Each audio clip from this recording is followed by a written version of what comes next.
que faria você se um simples gesto de bondade revelasse que seu destino está irremediavelmente ligado a um povo que não é o seu e a um Deus que você mal conhece? A paisagem de Harã era um vasto manto dourado sob o sol inclemente.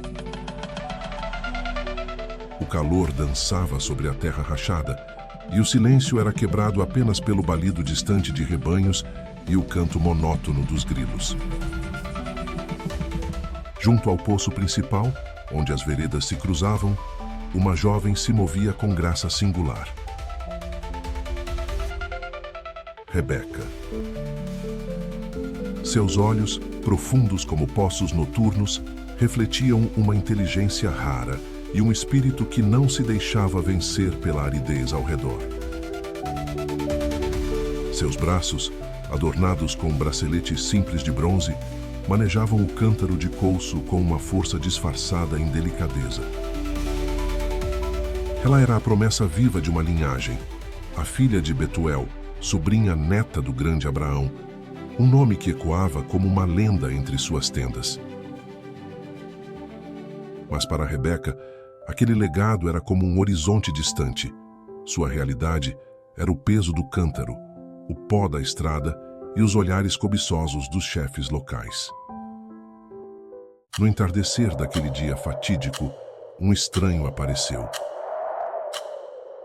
Não era um mercador comum, nem um nômade qualquer. Suas vestes tinham o pó de uma longa jornada, mas sua postura era ereta, e seus olhos escrutavam tudo com uma intensidade que perturbava a alma.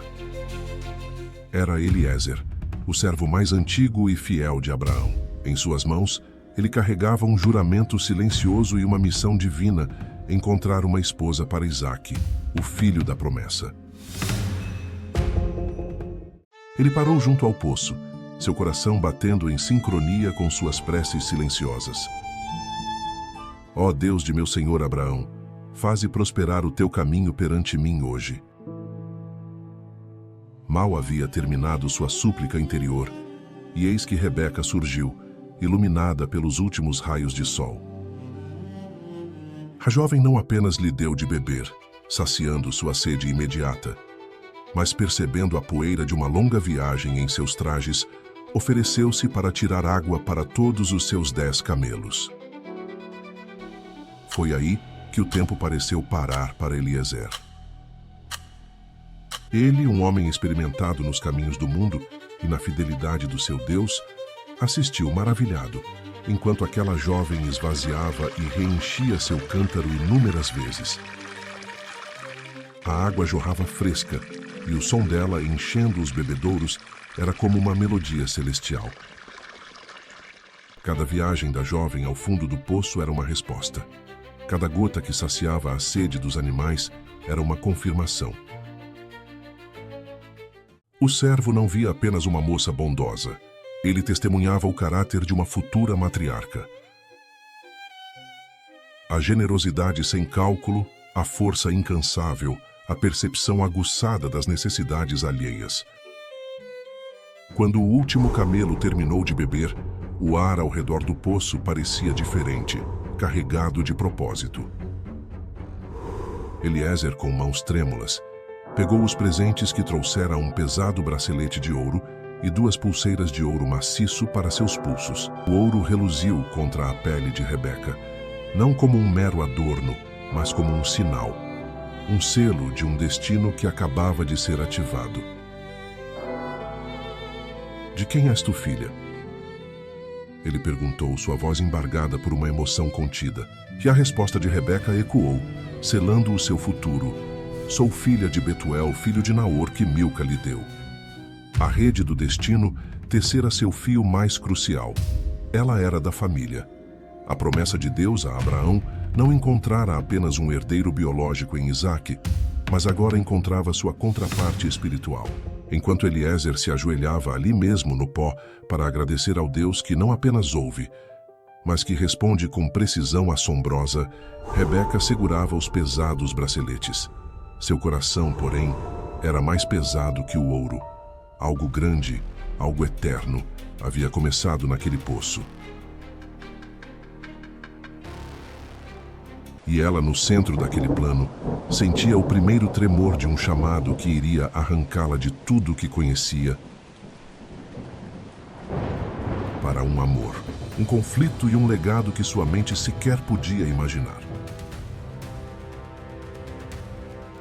O que você faria se de repente um estranho aparecesse e lhe oferecesse uma vida completamente nova, longe de tudo que você conhece, baseado apenas em uma oração atendida e um punhado de ouro?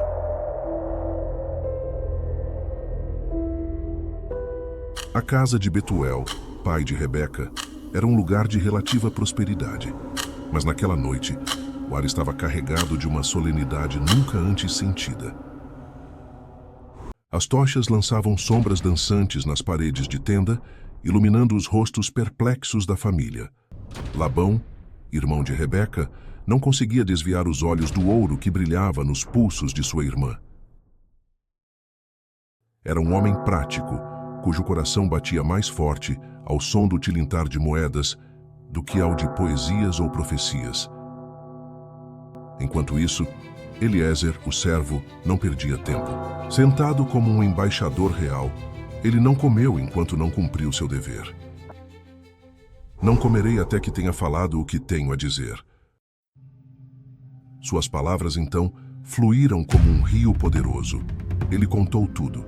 A promessa de Deus a Abraão, a riqueza imensa de seu senhor, o filho único, Isaque, nascido de um milagre. E por fim, a oração no poço. Ó Senhor, Deus de meu senhor Abraão, faze prosperar o teu caminho, que a jovem que disser bebe, e também darei de beber aos teus camelos. Ele fez uma pausa dramática, seu olhar percorrendo cada rosto na tenda, até pousar em Rebeca, que ouvia silenciosa no canto, seu coração batendo como um tambor aprisionado. Seja essa a que designaste para o teu servo Isaque. O relato terminou. A narrativa era tão perfeita, tão claramente divina, que não deixava espaço para debate ou negociação. Labão e Betuel trocaram um olho, uma mistura de temor e cobiça. Isto vem do Senhor, disseram, quase em uníssono. Eis Rebeca está diante de ti. Toma-a e vai, que ela seja esposa do filho de teu senhor, como falou o Senhor. A decisão foi tomada. O destino foi selado por palavras humanas que ecoavam uma vontade celestial. Mas então, Eliezer fez algo que marcou a transação não como um simples casamento arranjado, mas como um ato de adoração.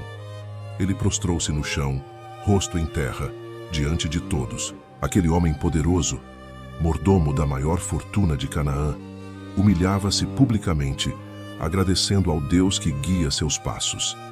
Só então, com o coração leve, ele comeu e bebeu com os homens da casa. Para Rebeca, aquela noite foi um turbilhão. As pesadas pulseiras em seus pulsos agora pareciam grilhetas de um futuro desconhecido. O ouro, que para Labão era um tesouro, para ela era um símbolo de um preço pago. Ela estava sendo comprada ou estava sendo escolhida? Enquanto os homens celebravam o acordo, sua mente voava para além das dunas. Quem era Isaque? O filho da promessa. Diziam que sua mãe, Sara, era de uma beleza deslumbrante e de uma fé inabalável. Diziam que ele era o herdeiro de tudo, mas também o alvo de ciúmes e conflitos. Na manhã seguinte veio a pergunta que quebraria todos os protocolos. Eliezer, ansioso para cumprir sua missão, disse: Não me detenhais, visto que o Senhor tem prosperado o meu caminho. Despachai-me para que eu volte a meu senhor. A família, presa ao conforto do conhecido, propôs o adiamento. Chame a moça e pergunte a ela. Era uma cortesia, mas esperavam que o apego de Rebeca à sua terra e família falasse mais alto. Trouxeram Rebeca. Seu rosto estava sereno, mas seus olhos ardiam com a chama da revelação que recebera na quietude da noite. A decisão não era mais dela, mas ela tinha de assiná-la com sua própria vontade. Irás tu com este homem? Perguntaram-lhe, esperando uma hesitação, um choro, um pedido por mais tempo. A resposta de Rebeca foi curta, direta e ecoou pela eternidade. Um simples irei. Uma só palavra que rachou seu mundo em dois. De um lado, a menina de Harã, do outro, a a mulher que se tornaria matriarca de nações. Aquele sim não era apenas consentimento para uma viagem. Era um salto de fé no escuro, uma rendição a um Deus que a chamava através da história. Ela se despediu da família com a bênção tradicional, palavras que soavam ocas diante da grandiosidade do que a aguardava. Irmã nossa, sê tu a mãe de milhares de milhares. Então, montou no camelo. O animal se ergueu, e com ele a vida de Rebeca se elevou para um plano completamente novo. Ela não olhou para trás. Sua serva e as demais acompanhantes subiram em seus camelos, e a comitiva de Eliezer partiu, deixando para trás a poeira familiar de Arã. Cada passo do camelo era um ritmo de interrogação. Cada balanço da sela era um movimento em direção ao desconhecido. O sol nascente iluminava não o fim de uma jornada, mas o verdadeiro começo de uma história que mudaria o mundo. E no coração de Rebeca, a pergunta do poço agora sussurrava: quem é verdadeiramente este Isaque? E que preço serei eu obrigada a pagar por um amor que não escolhi? E se o grande amor da sua vida não fosse uma conquista, mas um reconhecimento? Se ao ver pela primeira vez um estranho, uma parte adormecida da sua alma gritasse: finalmente você. A viagem através do deserto foi um êxtase silencioso e um tormento interior para Rebeca. As paisagens mudavam, o sol girava no céu, mas a pergunta em seu coração permanecia, ecoando com o balanço ritmado do camelo. Quem era ele? O filho da promessa. Um homem criado no colo de um milagre, herdeiro de alianças divinas. Seria ele um príncipe distante e severo? Um profeta de olhar ardente? Ou apenas um homem, com medos e fraquezas como qualquer outro? Enquanto isso, em outra parte daquelas terras, um homem caminhava sozinho nos campos ao entardecer. Seu nome era Isaque. Diferente de seu pai Abraão, ele não era um nômade guerreiro, mas um homem quieto dado à contemplação. Sua vida havia sido marcada por um trauma fundador, o dia em que, ainda jovem, subiu o Monte Moriá com seu próprio pai, carregando a lenha para seu próprio sacrifício. A faca, o carneiro, o perdão de última hora. Tudo isso esculpiu em sua alma uma profunda submissão a Deus, mas também uma melancolia silenciosa, a sombra de uma ferida que nunca cicatrizou completamente. Ele perdera sua mãe, Sara. O vazio que ela deixara era um aposento vazio no coração da família. Ele a amava profundamente, e sua partida o mergulhara em uma tristeza que nem mesmo as vastas terras e rebanhos de seu pai podiam preencher. A oração era seu refúgio. Caminhava pelos campos ao cair da tarde para orar, para falar com o Deus que um dia poupara sua vida. Era seu ritual, seu conforto. Foi em um desses momentos, com o sol dourando os campos de Lae-Roi, que ele ergueu os olhos e viu, ao longe, uma nuvem de poeira. Depois, o contorno familiar dos camelos de seu pai. E então, a figura graciosa montada no camelo dianteiro, envolta em véus, mas com uma postura que era ao mesmo tempo digna e vulnerável. Rebeca, por sua vez, também avistou a figura solitária no campo. Algo em sua silhueta contra o pôr do sol a comoveu profundamente. Não era a postura de um conquistador, mas de um homem em busca de consolo. «Quem é aquele homem que vem pelo campo ao nosso encontro?» perguntou ela a Eliezer, seu coração acelerando sem razão aparente. O velho servo olhou, e um sorriso de profunda satisfação e alívio iluminou seu rosto cansado. «É meu senhor». Ele não precisava dizer mais nada. A forma como ele disse «meu senhor» carregava uma devoção que explicava tudo. E então, num gesto de instinto puro e significado profundo, Rebeca tomou uma decisão. Enquanto o camelo se ajoelhava para ela descer, ela pegou rapidamente um véu e cobriu-se. Não era um ato de timidez, mas um símbolo poderoso. Era o reconhecimento de que aquele homem era seu destino, seu senhor. E ela se apresentava a ele com a dignidade e o recato de uma noiva. Era o primeiro ato de sua nova vida. Uma escolha de submissão que era, paradoxalmente, um ato de enorme poder pessoal. Eliezer correu para contar a Isaque tudo o que acontecera.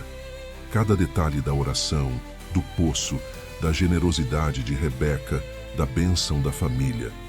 Suas palavras eram ansiosas, querendo garantir que o jovem senhor visse a mão de Deus em cada etapa. Isaque ouviu em silêncio. Seus olhos não estavam fixos no servo, mas na jovem encoberta, que esperava com a cabeça baixa, suas mãos trêmulas segurando o véu. Ele se aproximou. O cheiro do campo e do pó da jornada misturava-se no ar. Ele não a puxou, não a interrogou. Ele simplesmente a recebeu. E então, a narrativa sagrada nos dá uma das frases mais belas e profundas de toda a Escritura. Isaque introduziu-a na tenda de sua mãe, Sara. Tomou a Rebeca, e esta lhe foi por mulher, e ele a amou. Introduziu-a na tenda de sua mãe. Aquele espaço vazio, aquele lugar de dor e saudade foi preenchido. Rebeca não substituiu Sara. Ela ocupou um espaço novo, trazendo cura para uma ferida antiga. O lar de Abraão tinha novamente uma matriarca, e ele a amou. O amor não veio antes, como uma paixão arrebatadora. Veio depois. Foi construído sobre o alicerce da obediência, da providência e da fé compartilhada. Era um amor que nasceu da escolha, da convivência, da descoberta mútua. Na segurança daquela tenda, Rebeca finalmente pôde baixar seu véu, e Isaque finalmente pôde ver o rosto daquela que não era uma estranha, mas a resposta tangível de décadas de promessas de Deus. E assim, o filho do sacrifício e a noiva do poço encontraram um no outro não apenas um cônjuge, mas um porto seguro, um refúgio divino contra a solidão do mundo. Mas será que esse refúgio de amor e providência seria forte o suficiente para suportar o peso de uma herança disputada, de uma esterilidade ameaçadora e do favoritismo venenoso que já germinava no ventre de Rebeca? E se a maior promessa da sua vida dependesse de algo que seu corpo se recusasse a dar?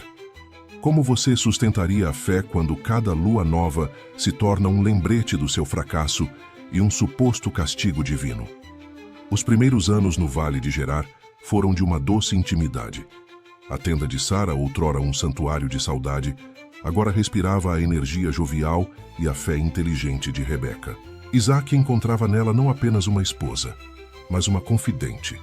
Sua tristeza dissipava-se como o orvalho da manhã sob o calor de seu olhar.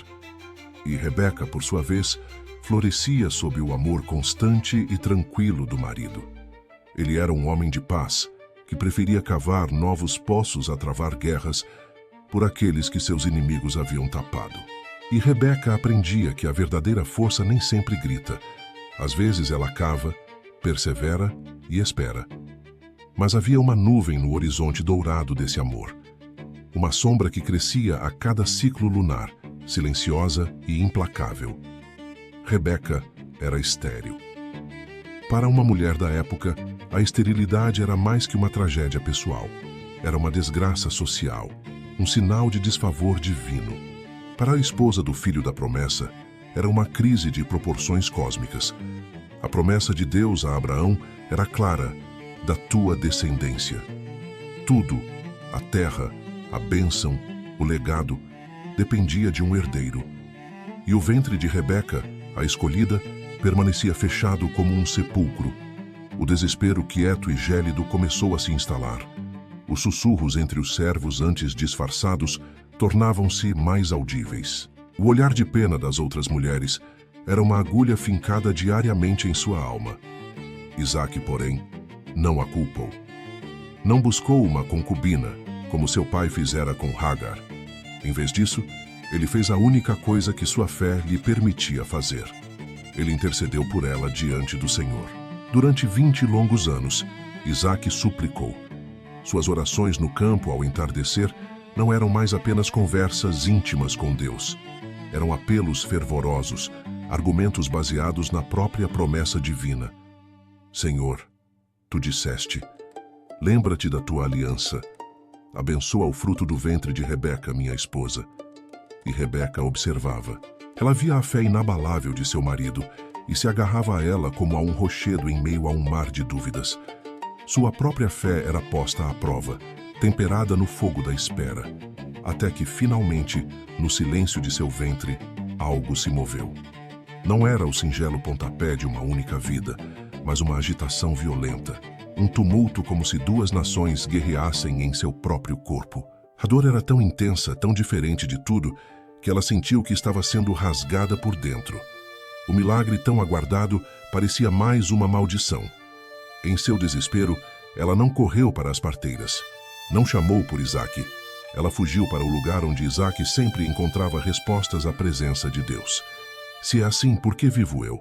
Ela clamou, suas mãos pressionando o ventre contorcido. Sua oração não foi um hino de gratidão, mas um grito de angústia e honesto. E então, pela primeira vez, a voz de Deus falou diretamente com Rebeca, não através de um marido ou de um servo, mas a ela, a mulher, a protagonista de seu próprio drama. 2 nações há no teu ventre, e 2 povos se dividirão das tuas entranhas. Um povo será mais forte que o outro, e o mais velho servirá ao mais novo. As palavras ecoaram em seu espírito, cortando mais profundamente que a dor física. Era uma revelação assombrosa. Deus não apenas respondera sobre sua dor, mas revelara o futuro conflito e inverteu a ordem natural das coisas. O primogênito, aquele que por direito e tradição herdaria tudo, serviria ao mais novo. A semente da discórdia estava plantada não por acaso, mas por desígnio divino. A agitação em seu ventre acalmou-se, como se as 2 crianças entendessem que seu destino havia sido declarado. Rebeca ficou sozinha com o peso colossal daquele segredo. Ela não correu para contar a Isaque. Aquele conhecimento tornou-se uma arma e um fardo que apenas ela carregaria. Ela olharia para seus filhos futuros, não apenas com amor de mãe, mas com o olhar estratégico de quem conhece o fim da história. Quando os gêmeos nasceram, o primeiro era ruivo e peludo, como uma vestimenta de pele. Ela o chamou de Esaú, o peludo. O segundo segurava o calcanhar do irmão, desafiando-o já no portal da vida. Ela o chamou de Jacó, o que segura o calcanhar, o suplantador. E no instante em que colocou Jacó, o mais novo, em seus braços, a profecia ecoou em seu coração. Seu amor por aquele filho mais frágil, mais parecido com ela em astúcia, tornou-se algo mais. Tornou-se um projeto. Mas como uma mãe conduz o destino sem destruir sua família? E até onde se pode ir, manipulando e enganando para cumprir o que se acredita ser a vontade de Deus? Até que ponto uma mãe pode ir para garantir o futuro de seu filho favorito? E o que acontece quando a astúcia humana tenta forçar a mão de Deus, trocando uma bênção por uma maldição familiar? Os anos se desenrolaram como um pergaminho, revelando os caracteres distintos dos gêmeos. Esaú, o primogênito, tornou-se um homem dos campos, um caçador habilidoso, cujo cheiro era de terra, suor e liberdade. Seu coração era simples, governado pelos apetites do momento. Isaque amava Esaú, pois a carne de caça que ele trazia era um prazer, uma conexão com um mundo vigoroso que ele, homem pacífico, pouco explorava.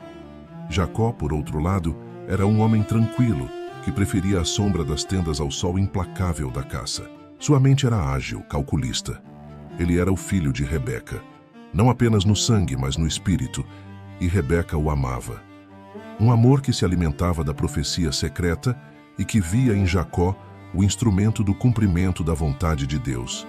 Esse amor não era puro. Era contaminado pela ansiedade e pelo desejo de controlar o destino. A semente da divisão, plantada por Deus, foi regada diariamente pelo favoritismo dos pais. A tenda tornou-se um palco silencioso, onde uma tragédia familiar se armava. A trama começou a se mover com a velhice de Isaque. Sua visão, outrora capaz de avistar camelos ao longe, falhava. A escuridão física cobria seus olhos, um símbolo potente da cegueira emocional que o impedia de ver a dinâmica venenosa em sua própria casa. Certo dia, sentindo a morte se aproximar, ele chamou Esaú. Sua voz, fraca, mas carregada de autoridade, ecoou na tenda onde Rebeca ouvia invisível seu coração gelando. Eis que estou velho, e não sei o dia da minha morte. Toma, pois, as tuas armas, a tua aljava e o teu arco, e sai ao campo, e apanha para mim alguma caça.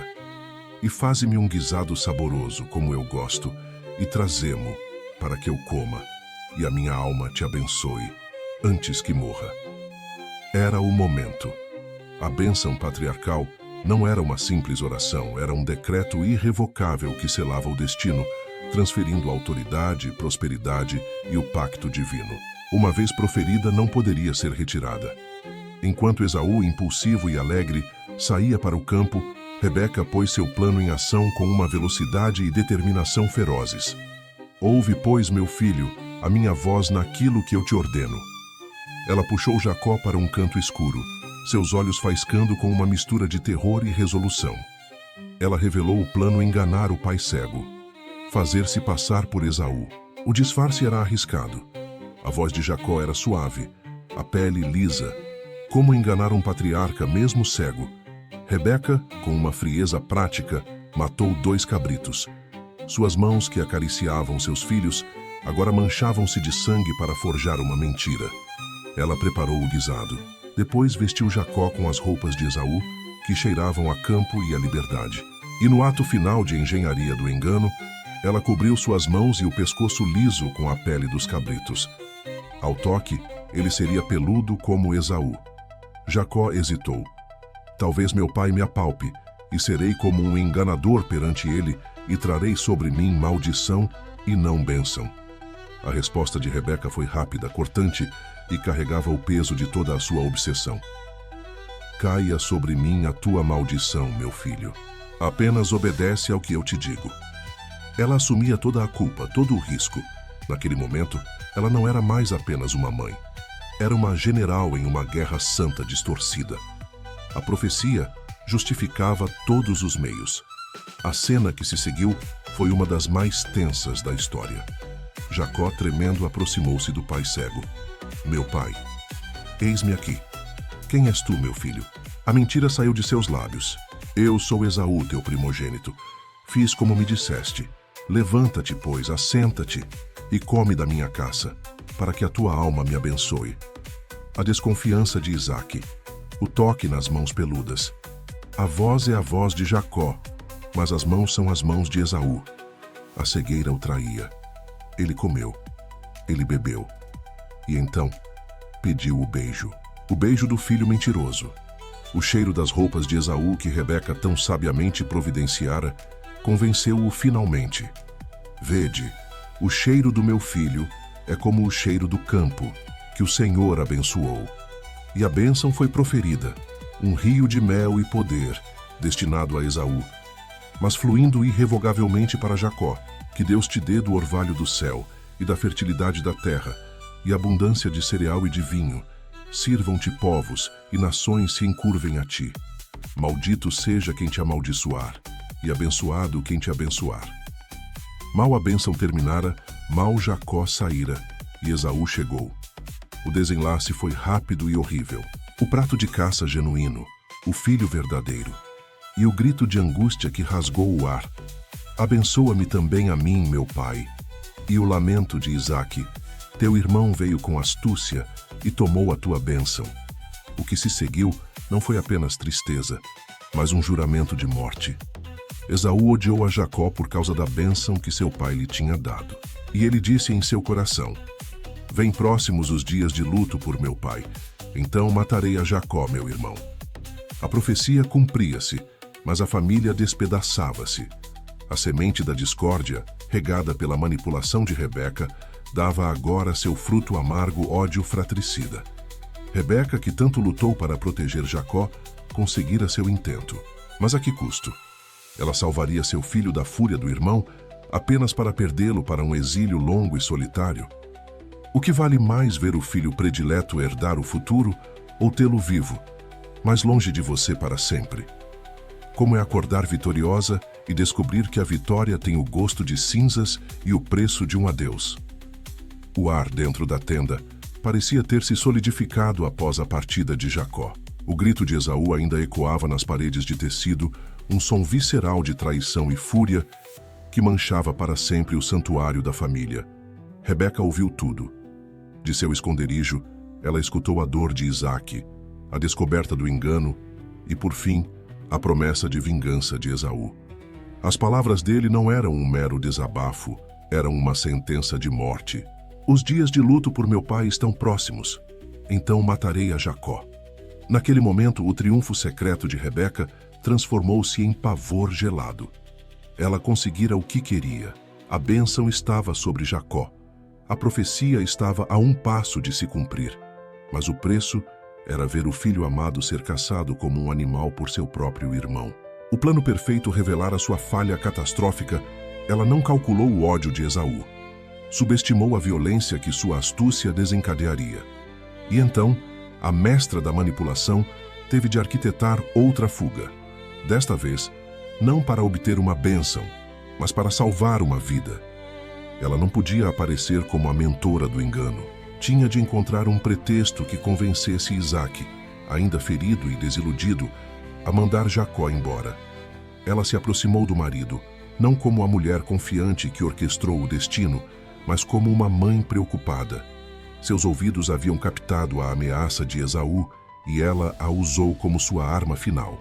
"Estou cansada da minha vida por causa das filhas de Et", ela disse, sua voz carregada de uma angústia que, desta vez, não era totalmente fingida. "Se Jacó tomar esposa entre as filhas desta terra, de que me prestará a vida?" Era um argumento brilhante. Tocava no profundo desejo de Isaque de preservar a linhagem pura. O temor de que seus filhos se misturassem com os povos locais e se desviassem do Deus de Abraão ameaçava o próprio coração da promessa. Funcionou. Isaque, talvez ainda atordoado, talvez vendo naquela fuga uma forma de evitar um banho de sangue imediato entre seus filhos, chamou Jacó. A bênção que Isaque deu a Jacó desta vez foi diferente. Não havia menção à primogenitura ou supremacia sobre o irmão. Era uma bênção de partida, de jornada. Ele o abençoou e lhe ordenou: "Não tomes esposa das filhas de Canaã. Levanta-te, vai a Padã-Arã, a casa de Betuel, pai de tua mãe, e toma lá por esposa uma das filhas de Labão, irmão de tua mãe." Era oficial. Jacó partia, não como o herdeiro triunfante, mas como um fugitivo, banido para salvar a própria pele. Para Rebeca, aquela foi a sua crucificação particular. Ela se reuniu com Jacó em segredo, nos momentos que antecederam sua fuga. Seu rosto, outrora um mapa de planos audaciosos, agora era apenas o de uma mãe despedaçada. "Vai, meu filho", ela deve ter sussurrado, suas mãos apertando as dele. "Vai para a casa do meu irmão. Fica lá alguns dias, até que a fúria de teu irmão se desvie." A palavra dias soou como uma blasfêmia contra a realidade que ambos sentiam. Eles sabiam. Aquele exílio não seria de dias, mas de anos. Décadas, talvez. Rebeca, em sua idade, sabia que provavelmente nunca mais veria o rosto do filho que amava acima de tudo. O até era um consolo vazio, um eufemismo para sempre. Jacó partiu. Sua figura desapareceu na direção do norte, sozinha, carregando nada além do bordão e do peso de uma bênção roubada. Rebeca ficou. Ela voltou para a tenda silenciosa. Isaque, envelhecido e amargurado, estava lá. Esaú, cujo ódio agora era uma parede intransponível, estava lá. Ela tinha o que quisera, a primogenitura, e a bênção estavam com Jacó. Mas ela perdera tudo, mais a confiança do marido, o amor de um filho, a presença do outro e a paz de seu lar. A vitória tinha o gosto de poeira e o cheiro de fumaça. Ela era a rainha de um reino em ruínas, a arquiteta de sua própria solidão. As escrituras, de forma cruamente significativa, nunca mais registram Rebeca falando. Sua voz, outrora tão decisiva e cheia de autoridade, cala-se para sempre após a partida de Jacó. Ela torna-se um eco, um fantasma na própria história que ajudou a escrever. Ela viveu para ver, talvez por mensageiros, o sucesso de Jacó em Harã. Soube de seus 2 casamentos não com uma, mas com as 2 filhas de Labão. Soube do nascimento de seus netos. Mas o texto sagrado não a mostra celebrando. Ela não está lá para embalar os bebês ou para aconselhar suas noras. Sua influência termina no momento em que Jacó cruza a fronteira de Canaã. Rebeca, a mulher de fé que ouviu Deus, a mulher de ação que moldou o destino, foi consumida pelo próprio fogo de seu zelo. Ela garantiu o futuro de uma nação. Mas será que, em seus últimos anos, o silêncio ao seu redor sussurrava a pergunta mais dolorosa: valeu a pena? O que resta de uma mulher quando sua grande obra está concluída? Seu filho amado está a salvo, mas seu coração está irremediavelmente partido. Como se vive com o peso de saber que o bem supremo foi alcançado através de uma falha moral? Os anos se arrastaram em Canaã, pesados e silenciosos para Rebeca. A tenda que outrora reverberava com os passos rápidos de dois jovens tão diferentes, agora ecoava um vazio profundo.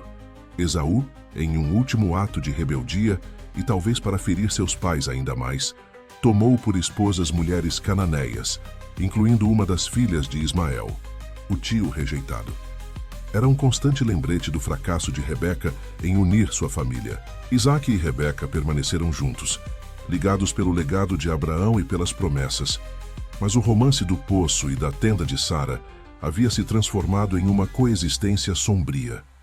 A confiança fora quebrada. O amor fora sufocado pelas cinzas do engano. Rebeca tornou-se uma espectadora de sua própria vida. Seus dias eram preenchidos com as notícias que viajantes e mercadores ocasionais traziam de Harã. Ela soube dos 20 longos anos que Jacó serviu a Labão. Soube das trapaças de seu irmão, uma ironia amarga que não lhe escapou. O enganador havia sido enganado. O filho que ela ensinara a ser astuto estava colhendo o que plantara. Ela soube dos 2 casamentos com suas sobrinhas Lia e Raquel. E com um misto de alegria e dor, soube do nascimento de cada neto. A cada nome anunciado, Rúben, Simeão, Levi e Judá, ela sentia o fio do destino divino se tecer, mas também a distância insuportável. Ela nunca o segurou. Nunca viu os traços de Jacó ou os seus próprios nos rostos dessas crianças. Sua maternidade, outrora tão intensa e intervencionista, foi reduzida a uma história contada em terras distantes. Rebeca morreu antes do retorno de Jacó. As Escrituras não registram suas últimas palavras, seu último suspiro. Ela simplesmente foi sepultada junto a Abraão e Sara na caverna de Macpela. Sua morte é narrada de passagem, um epílogo discreto para uma vida tão dramática. Talvez porque sua missão principal já estivesse completa. Ela garantiu que o fio da promessa passasse pelo filho escolhido por Deus. Mas o seu silêncio final é mais eloquente que qualquer discurso. É o silêncio da consequência. É o preço pago por tentar acelerar o relógio de Deus com as próprias mãos sujas de mentira e favoritismo. No entanto, ao olharmos para trás, vemos que Rebeca não foi uma vilã. Foi uma mulher de fé colossal, coragem inabalável e uma profunda compreensão espiritual. Ela foi a primeira pessoa na Bíblia a quem Deus revelou um propósito específico antes do nascimento de seus filhos. O erro de Rebeca não foi acreditar na profecia, foi acreditar que ela precisava implementá-la. Ela confundiu seu papel de instrumento com o de arquiteta. Ela orou e ouviu a Deus, mas no momento crucial, achou que sua vontade precisava de uma ajudinha humana e desonesta para se concretizar. E de uma forma misteriosa, e que fala da grandiosa graça de Deus, ele honrou tanto a profecia quanto a livre agência, e sofreu as consequências da falha humana junto com ela. A vontade de Deus prevaleceu, mas a família de Rebeca foi o campo de batalha. Seu legado é duplo e paradoxal. Ela é a matriarca da esperança. Sem sua coragem ao dizer irei, sem sua fé ao ouvir a profecia, sem sua determinação em ver Jacó abençoado, a linhagem do Messias poderia ter seguido por Esaú, o homem secular, e se perdido na história. Ela foi fundamental para o plano de salvação. Ela é um eterno alerta.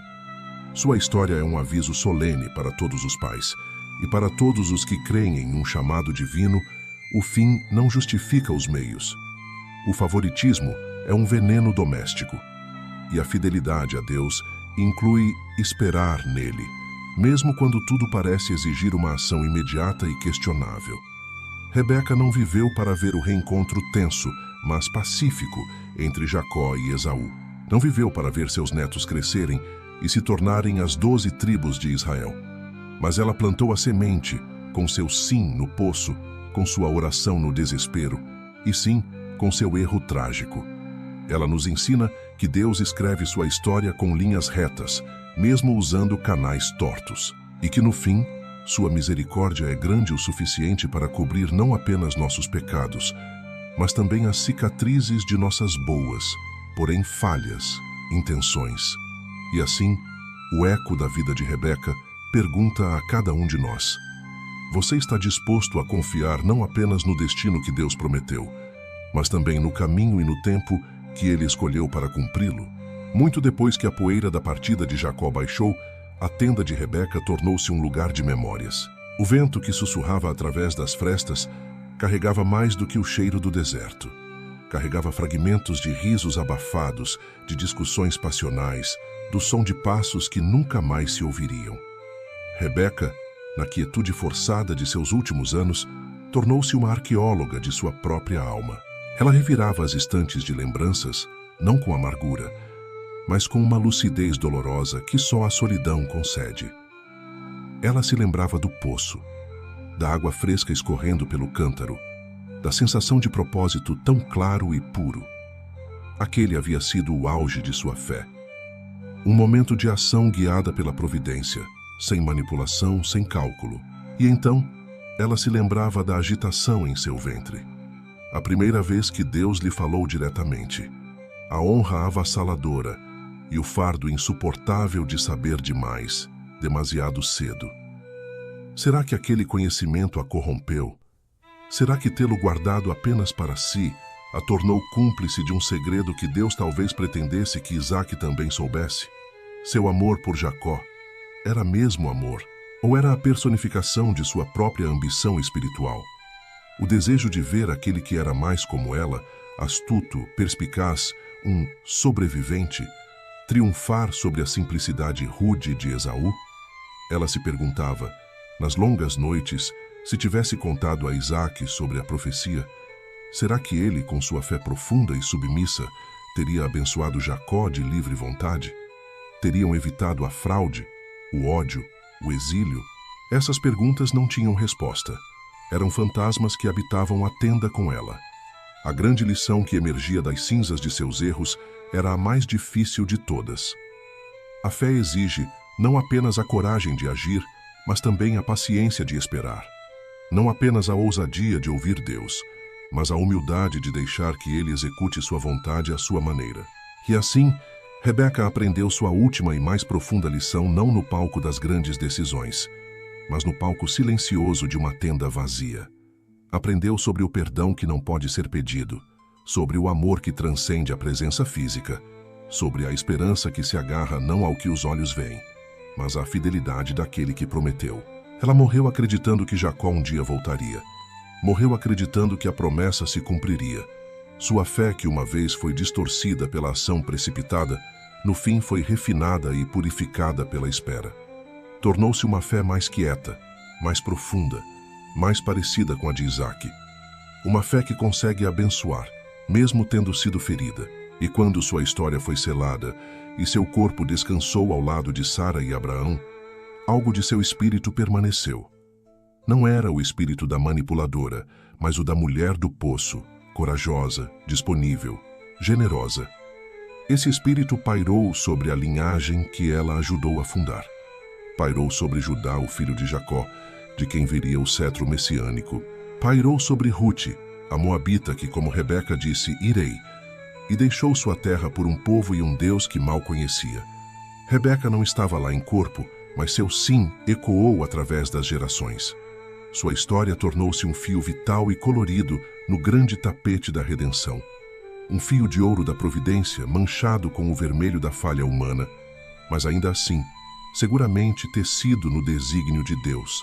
E assim, a pergunta que fica não é valeu a pena, mas o que você fará com a promessa que recebeu? Rebeca nos mostra que podemos correr na frente de Deus, podemos falhar feio, podemos colher as consequências amargas de nossos erros. E mesmo assim, a fidelidade de Deus permanece. Sua graça é maior que nossa astúcia. O eco na tenda vazia sussurra até hoje: a promessa é segura, o Deus do poço é fiel. E no fim, o que importa não é a perfeição da nossa jornada, mas a certeza do seu destino. Senhor, tu que ouviste meu grito no deserto do meu ventre, ouvirás agora o sussurro da minha alma no deserto da minha tenda? As tochas já não afastam tão bem a escuridão, não lá fora, mas aqui dentro de mim. Minhas mãos, que um dia seguraram o cântaro pesado, e depois a pele do cabrito, agora tremem ao segurar nada. Senhor, eu me lembro, oh, como eu me lembro, do sol na poeira de Harã, da água fresca escorrendo entre meus dedos, daquele estrangeiro com olhos de fogo brando.